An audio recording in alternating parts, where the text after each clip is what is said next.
Hi guys, எல்லாருக்கும் வணக்கம். இன்னைக்கு வீடியோவில் டைம் எவ்வளோ வேல்யூ ஆனது, அதை தவற விட்டோம்னா என்னெல்லாம் நடக்குங்கிறத பற்றி பார்க்க போகிறோம். வாங்க வீடியோக்குள்ளே போகலாம்.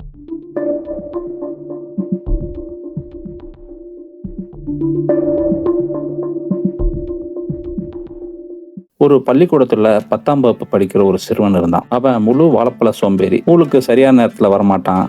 ஆசிரியர் சொல்லும் எதையுமே கேட்க மாட்டான். இதனால அவன் படிப்புலையும் வாழ்க்கையிலையும் ரொம்பவும் பின்தங்கி இருந்தான். அவனுடைய ஆசிரியர்கள்லாம் அவங்கிட்ட நேரத்தை மதிக்கணும்னு சொல்லிக்கிட்டே இருந்தாங்க. ஆனா அது அவனோட மண்டையில ஏறவே இல்லை. பெற்றோர்களோட சொல்லும் நண்பர்களோட அறிவுரையும் எதுவுமே அவனை மாத்தல. அவன் எதிர்காலத்தை பத்தி கவலைப்படாம தேவையில்லாத விஷயங்கள தன்னோட நேரத்தை வீணடிச்சுக்கிட்டு இருந்தான். ஒரு நாள் அந்த ஊருக்கு ஒரு ஞானி வந்திருந்தார். அவர் வழங்குற அறிவுரையெல்லாம் ஊர் மக்களுக்கு வாழ்க்கையை மாற்றக்கூடிய சக்தியா இருந்துச்சு. பலரும் அவரை சந்திச்சு தங்களோட பிரச்சனைகளுக்கு தீர்வுகளை பெற்றாங்க. எல்லாரும் நல்ல விதமா சொல்றதை கேட்ட அந்த சிறுவனுக்கு ஞானி மேல ஒரு ஈர்ப்பு வந்துச்சு. ஞானி மேல கொண்ட கவர்ச்சியால அந்த சிறுவன் அவரை சந்திக்க விரும்பினான். ஞானியை சந்திச்ச அந்த சிறுவன் அவரை பார்த்து தன்னோட தோல்விகள்லாம் பகிர்ந்துகிட்டு, சாமி எனக்கு உதவுங்க, நான் வாழ்க்கையில முன்னேறணும்னு நினைக்கிறேன், தயவுசெய்து எனக்கு உதவுங்க சாமி, என்னோட நண்பர்களை விட நான் ரொம்ப பின்தங்கி இருக்கேன், நானும் முன்னேறி சிறந்தவனா மாறணும்னு சொல்லி கேட்டுக்கிட்டான். இதை கேட்ட ஞானி அவனுக்கு ஒரு கதை மூலமா பாடத்தை கற்பிப்போம்னு முடிவெடுத்தார். இப்ப ஞானி அந்த சிறுவனை பார்த்து, நீ பிரச்சனையில இருக்க, நீ நேரத்தையும் மதிக்கிறது இல்ல, இதை புரிஞ்சுக்கிறதுக்கு நான் உனக்கு ஒரு கதை சொல்றேன், அதை கேட்டுட்டு நீ உன்னோட வாழ்க்கையில மாற்றத்தை கொண்டு வருவியான்னு கேட்டார். கண்டிப்பா செய்றேன் சாமின்னு சொல்லி அந்த சிறுவன் சொன்னான்.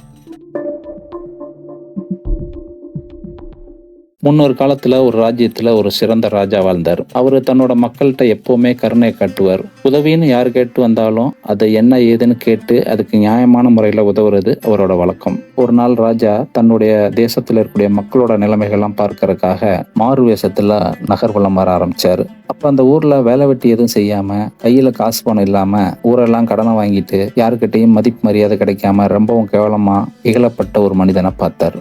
அந்த மனுஷனை பத்தி அக்கம் பக்கம்லாம் விசாரிச்ச ராஜா, அவன் கடுமையான உழைப்பாளி, ஆனாலும் தன்னோட சோம்பேறித்தனத்தால இந்த நிலைமைக்கு வந்திருக்கான்னு உணர்ந்த ராஜா அவனுக்கு ஏதோ ஒரு வகையில உதவி செய்யணும்னு முடிவெடுத்தார். அவங்கிட்ட கடன் கொடுத்தவங்க எல்லாம் திரும்ப வாங்க முடியாம எவ்வளவு முடியுமோ அவ்வளவு திட்டுன்னு திட்டிட்டு சோர்ந்து போய் அங்க இருந்து கிளம்புனாங்க. இப்ப அவன் மட்டும் தனியா ஒரு மரத்துக்கு கீழே உட்கார்ந்து இருந்தான். இப்ப அவனோட மனசுக்குள்ள, என்ன பொழப்பு இது, எங்க போனாலும் துரத்தி வந்து திட்டுறானுங்க, எப்படித்தான் இவங்களோட கடனை அடக்க போறோம்னு தெரியலையே கடவுளே அப்படின்னு புலம்ப ஆரம்பிச்சான். படிக்கிற வயசுல பள்ளிக்கூடத்துல ஒழுக்கமா படிக்காம நான் பாட்டுக்கு எந்த வேலைக்கும் போகாம வீட்டுல சோத்த தின்னுகிட்டு அப்பா அம்மாவை மிரட்டி காசு வாங்கிட்டு ஊர் சுத்திக்கிட்டு இருந்தவனை கல்யாணம் பண்ண வச்சு கொண்டாட்டி பிள்ளைன்னு கொடுத்து இப்ப பாரு ஊரெல்லாம் கடனாளியானதான் மிச்சம். இதையெல்லாம் நீ செஞ்சுட்டு இப்ப என்ன தவிக்க வர்றதில்ல, இனிமே உன்னை பார்க்க கோயில் இருக்கிற பக்கம் கூட வரமாட்டேன்னு தனக்கு தானே ஒரு பைத்தியக்கார மாதிரி புலம்பிக்கிட்டு இருந்தான். இப்ப மாறு வேஷத்துல இருந்த ராஜா அவங்கிட்ட வந்தாரு. அவனை ஒத்து பார்த்துட்டு ராஜா ரொம்பவும் யோசிக்க ஆரம்பிச்சிட்டாரு. தன்னையே பார்த்துக்கிட்டு இருக்க அந்த ராஜாவை பார்த்து இப்ப அவன் கேட்டான், நீ யாருப்பா, உன்னை பார்த்தா நான் கடை வாங்கின ஆள் மாதிரியே தெரியலையே அப்படின்னா. அதுக்கு ராஜா, நீ இளங்கோ தானே அப்படின்னு ஆச்சரியமா கேட்டார். ஆமாப்பா, நான் தான் இளங்கோ, என் பேர் உனக்கு எப்படி தெரியும்னு கேட்டான். டேய், நான் தாண்டா இந்த நாட்டோட ராஜா, உன்னோட பாலிய சிநேகிதன்னு சொன்னார். உனக்கு ஞாபகம் இருக்கா, குருகுலத்துல சரியா படிக்காம அடியெல்லாம் கூட வாங்கவே இல்லை அப்படின்னு ராஜா கேட்டார். ஆமா, நீ சொல்றதெல்லாம் கரெக்ட், உன் பேரு அப்படின்னு கேட்டான். நம்ம தேசத்திலயும் ஒரு நாட்டையே ஆள்ற ராஜாவே யாருன்னு தெரியாம ஒருத்தர் இருக்கான்னா அப்படின்னு ராஜா தன்னோட மனசுல நினைச்சுக்கிட்டு, சரி, கொஞ்ச நேரத்துக்கு முன்னாடியே உன்னை சுத்தி கூட்டமா நின்னாங்களே அவங்கெல்லாம் யாரு, ஏன் உன்னை இவ்வளவு கீழ்த்தரமா நடத்தினாங்கன்னு ராஜா கேட்டார். அதுக்கு அந்த சிநேகிதன் ராஜாவை பார்த்து, நீயும் அதை கேட்டுட்டியா, பூரா பயில எனக்கு கடன் கொடுத்தவங்க, இனிமே நான் கடன் வாங்கணும்னா உன்ன மாதிரி புதுசா வந்தவங்கிட்ட தான் வாங்கணும், அப்படி யாராவது ஏமாந்து கொடுத்தாங்கன்னா தான் உண்டு, நீ வேற ராஜான்னு வேற கதை விடுற, சரி எனக்கு கொஞ்சம் பணம் தேவைப்படுது, நீ கொடுக்குறியா அப்படின்னு இளங்கோ ராஜா கிட்ட கேட்டான். அதுக்கு ராஜா உடனே, நீ என்னோட பாலிய சிநேகிதன், நீ இவ்வளவு கஷ்டத்துல இருக்கும்போது உனக்கு உதவாம போனா அப்புறம் என்னடா நான் ராஜா, எனக்கு எதுக்குடா மணிமன்னன்னு பட்டம் பெற அப்படின்னு சொல்லிட்டு உனக்கு நான் இன்னைக்கே அதுவும் இப்பவே உதவி செய்யறேன்னு சொல்லிட்டு தனக்கு பின்னால மாறு வேஷத்துல நிற்கிற மந்திரி அழைச்சார். இவன் என்னோட பாலிய சிநேகிதன், இவனுக்கு நம்ம செல்வங்கள்லாம் இருக்கிற கிடங்குல இருந்து எவ்வளவு பொருள் தேவைப்படுதோ அவ்வளவு எடுத்துக்கிறதுக்கு இன்னைக்கு ஒரு நாளைக்கு மட்டும் அனுமதிங்க அப்படின்னு சொன்னார். உடனே மந்திரி, சரி மன்னா, உத்தரவுன்னு சொல்லிட்டு அவனை பார்த்து, இன்னைக்கு மாலை 5 மணி வரைக்கும் நம்ம அரசோட பொற்கிடங்கு உனக்காக திறந்திருக்கும், நீ போய் உனக்கு என்ன வேணுமோ அதெல்லாம் எடுத்துக்கோ அப்படின்னு மந்திரி அந்த இளங்கோவை பார்த்து சொன்னார். அவன் சரின்னு கையெடுத்து கும்பிட்டுட்டு பாலிய சிநேகிதனுக்கு நன்றி கூற ராஜாவும் மந்திரியும் அங்கிருந்து கிளம்பிட்டாங்க. இப்போ இளங்கோக்கு கையும் ஓடல காலும் ஓடல. நம்ம பிரச்சனையெல்லாம் கடவுளோட ஒரே ஒரு வேண்டுதல்லையே நிறைவேறிச்சா? இப்படி தெரிஞ்சிருந்தா முன்னமே உன்னை நல்லா திட்டிருப்பேன், நீயும் இதை சீக்கிரமா எனக்கு செஞ்சிருப்ப, நான் தான் கொஞ்சம் லேட் பண்ணிட்டேன், பரவாயில்ல, இப்போவாச்சும் திட்டினேனே அப்படின்னு சொல்லிட்டு தன்னோட வீட்டை நோக்கி வந்தான். நான் இப்போ ஊரெல்லாம் கடன் வாங்கின கடன்காரன் இல்லை, இந்த ஊருக்கே கடன் கொடுக்குற பணக்காரன்னு சொன்னான்.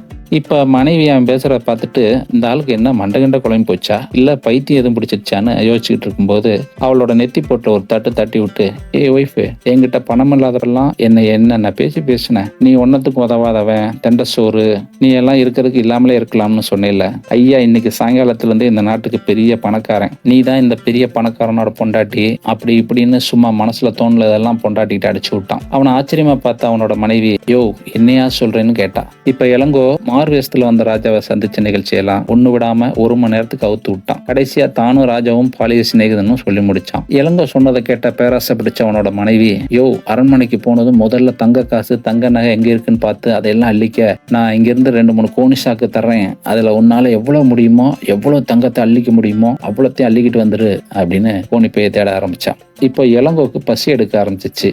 அப்ப பார்த்து அவனோட மனைவி நிறைய கோணிப்பை எடுத்துட்டு வந்தா. அதுல எல்லாம் கொஞ்சம் ஓட்டை இருந்துச்சு. இதுல எல்லாம் அள்ளிட்டு வந்தா எல்லாம் அங்கேயே கீழே விழுந்துடும் முடி அப்படின்னு சொல்லி சொன்னா. அப்படி அவனோட மனைவி அதுக்குத்தான் கையோட கோணூசியும் கயிறு எடுத்துட்டு வந்திருக்கேன்னு காட்டிட்டு, என்ன உன் குடும்பம் மாதிரி மூளை இல்லாத குடும்பம் நினைச்சியான்னு கேலியா பேச ஆரம்பிச்சா. இப்ப இளங்கோ எனக்கு ரொம்ப பசிக்குதுன்னு மனைவி கிட்ட சொன்னான். அதுக்கு சீக்கிரமா போய் தங்கத்தெல்லாம் எடுத்துட்டு வந்துடுறியா, அப்புறமா சாப்பிட்டுக்கலாம், நீ கேட்கறதெல்லாம் செஞ்சு தரேன்னு சொல்லி எல்லா கோணிப்பையில இருக்க ஒட்டையும் ஒண்ணு விடாம தைக்க ஆரம்பிச்சா.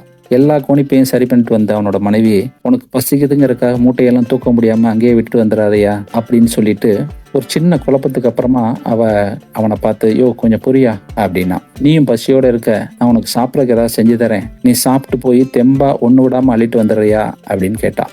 இப்ப பசியோட இருந்த இளங்கோ சரின்னு தலையாட்டினான். இப்போ இளங்கோவை பார்த்து அவளோட மனைவி, ஒவ்வொரு நிமிஷமும் நமக்கு ஒரு பொண்ணு இருக்குங்கிறத மறந்துடாத, அவளோட கல்யாணம் காட்சியெல்லாம் பெருசா இருக்கணும்னு நினைப்போட இருக்கணும், என்ன புரியுதான்னு சொல்லிக்கிட்டே சமையலை முடிச்சா. இளங்கோவும் சாப்பிட வச்சா. இளங்கோக்கு ரொம்ப வருஷத்துக்கு அப்புறமா மனைவியோட சமையலோட ருசி தெரிய ஆரம்பிச்சிச்சு. உடனே மனைவியோட சமையல ஆகோ ஓகன்னு புகழ்ந்து தள்ளினான். அவனோட மனைவியும் அவனோட புகழ்ச்சிக்கு மயங்கி, அப்ப நல்லா சாப்பிடியா அப்படின்னு சொல்லி நல்லா பரிமாறினான். செஞ்ச சாப்பாடெல்லாம் தீர்ந்து போக பெரிய ஏப்ப விட்ட இளங்கோ கோணிப்பையெல்லாம் எடுத்துக்கிட்டு வீட்டை விட்டு வெளியேற ஆரம்பிச்சான்.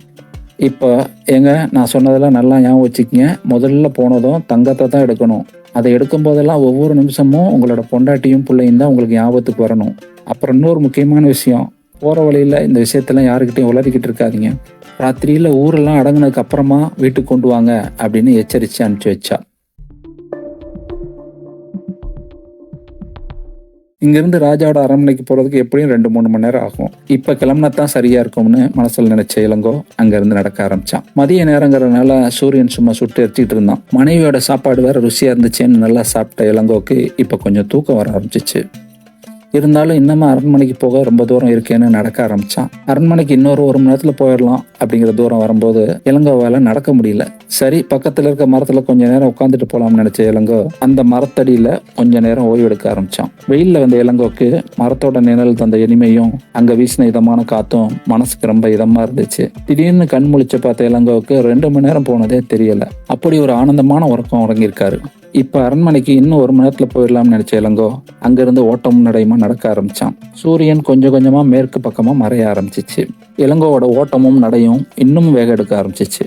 ஒரு வழியா அரண்மனைக்கு வந்த இளங்கோ அங்க இருக்கிற மந்திரியை சந்திச்சாரு. இப்போ மந்திரியும் இளங்கோவை பார்த்த உடனே, என்னப்பா எல்லாத்தையும் எடுத்துக்கிட்டியா, நன்றி சொல்லிட்டு போலான்னு வந்தியான்னு கேட்டாரு. இல்ல மந்திரியாரே, இப்பதான் பொண்ணும் பொருளையும் அள்ளிட்டு போறதுக்கு கோணிப்பையோட வந்திருக்கேன்னு இளங்கோ சொன்னாரு. இப்ப மந்திரி, அதுக்கு எதுக்குப்பா இங்கே வந்த, அது கருவூலத்து கடங்குல இருக்கு, அதுவும் சூரியன் இறங்கிச்சுன்னா மூடிடுவாங்க, இப்பவே மணியாக போகுது, சீக்கிரம் அப்பப்பா இல்லைன்னா மூடிட போறாங்க, உனக்கு ராஜா சொன்னதுனாலதான் இந்த ஏற்பாடும் செஞ்சிருக்கோம், டைம் வேஸ்ட் பண்ணாம சீக்கிரம் போகணும் மந்திரி சொன்னாரு. மந்திரி சொன்னதை கேட்ட இளங்கோக்கு இப்ப கண்ணை கட்டுற மாதிரி இருந்துச்சு. இங்க வர்றதுக்கே நாக்கெல்லாம் தள்ளி போச்சு, இதுல இன்னமும் எவ்வளவு தூரம் போறதுன்னு யோசிச்சு இளங்கோவோட மனசுக்குள்ள தன்னுடைய பொண்டாட்டியும் பிள்ளையும் ஞாபகத்துக்கு வந்தாங்க. எடுத்தாரு பாருங்க ஒரு ஓட்டம். அது அந்த கடன்காரங்களை சமாளிக்கிறதோட ரொம்ப கடுமையா இருந்துச்சு. இளங்கோ அவ்வளவு சிரமப்பட்டு ஓடி வந்தாலும் நேரமாயிடுச்சேன்னு கிடங்கு மூட ஆரம்பிச்சிட்டாங்க. இதை தாங்க முடியாம ஏமாற்றத்தோட இளங்கோ தன்னோட தலையில கைய வச்சுட்டு அங்கேயே உட்காந்துட்டான். இளங்கோ தனது விலை மதிப்பில்லாத நேரத்தை எல்லாம் தேவையற்ற விஷயங்களை வீணடிச்சதால மாலை 5 மணிக்கு முன்னால பொற்கிடங்குக்கு செல்ல முடியல. ராஜா கொடுத்த அந்த வாய்ப்பும் கை நழுவி போயிடுச்சு அப்படின்னு ஞானி கதையை சொல்லி முடிச்சுட்டு அந்த சிறுவனை பார்த்தாரு. சிறுவன் அமைதியா ஞானியை பார்த்து இப்ப கையெடுத்து வணங்கினான். அந்த சிறுவன் அந்த நாள்ல இருந்து தனது நேரத்தை மதிக்க தொடங்கிட்டான். ஒழுக்கமா செயல்பட்டு வாழ்க்கையில முன்னேற மட்டும் இல்லாம தோல்விங்கிற சொல்ல தனது வாழ்க்கையில இருந்து நீக்கி வெற்றியை சந்திக்கிற வழியை கண்டுபிடிச்சான். நேரம் தர்மம் போல், அதனை மதிக்காமல் வாழ்வில் முன்னேற முடியாது. நேரத்தை மதிக்கிறவனுக்கு வெற்றி என்றும் எப்போதும் உறுதி. அன்பு நண்பர்களே, இப்போது உங்களோட சிந்தனைக்கு இடம் தரும் ஒரு கேள்வி. உங்க நேரத்தை முழுமையா பயன்படுத்தி வாழ்க்கையில மாற்றங்களை கொண்டு வர நீங்க என்ன செய்றீங்க அப்படின்னு உங்களுடைய யோசனைகளை கமெண்ட்ஸ்ல பதிவிடுங்க. உங்களோட கருத்துக்கள் மற்றவங்களுக்கும் பயன் தரலாம். இந்த வீடியோ உங்களுக்கு பிடிச்சிருந்துச்சுன்னா லைக் பட்டனை தட்டி விடுங்க நண்பர்களே. உங்க நண்பர்கள், உங்க உறவினர்கள், உங்களுக்கு பிடிச்ச குரூப் இதில் ஷேர் பண்ணி விடுங்க. நீங்கள் 100% ஒழுக்கம் 100% வெற்றிக்கு சமம் அப்படிங்கிற வீடியோவுக்கு அளித்த அற்புதமான வரவேற்பு என்னை இன்னும் உந்துகிறது. அதே போல் நிறைய வீடியோக்களை உங்களுக்கு உருவாக்க உற்சாகமாக இருக்கேன். இன்னும் நம்ம சேனலை நீங்கள் சப்ஸ்கிரைப் பண்ணலைன்னா இப்போ உடனே சப்ஸ்கிரைப் பண்ணி வைங்க. பக்கத்தில் இருக்கிற பெல் பட்டனை அழுத்தி ஆளுங்கிற ஆப்ஷனை தேர்வு பண்ணுங்க. அப்போ தான் எல்லா வீடியோக்களும் உங்களுக்கு சுட சுட வரும். அடுத்த மிகவும் சிறந்த சிந்தனையை உந்தும் வீடியோவோட உங்களை நான் சந்திக்கிறேன். அது வரைக்கும் உங்கள்கிட்ட விடைபெறுவது வி. ராஜன். இன்றைய நாள் நல்ல நாளாக இருக்கட்டும். மன உறுதியுடன் இருங்கள். உங்கள் கனவுகளை அடைய உழையுங்கள். நீங்க கண்டிப்பா வெற்றி பெறுவீங்க. பாய்.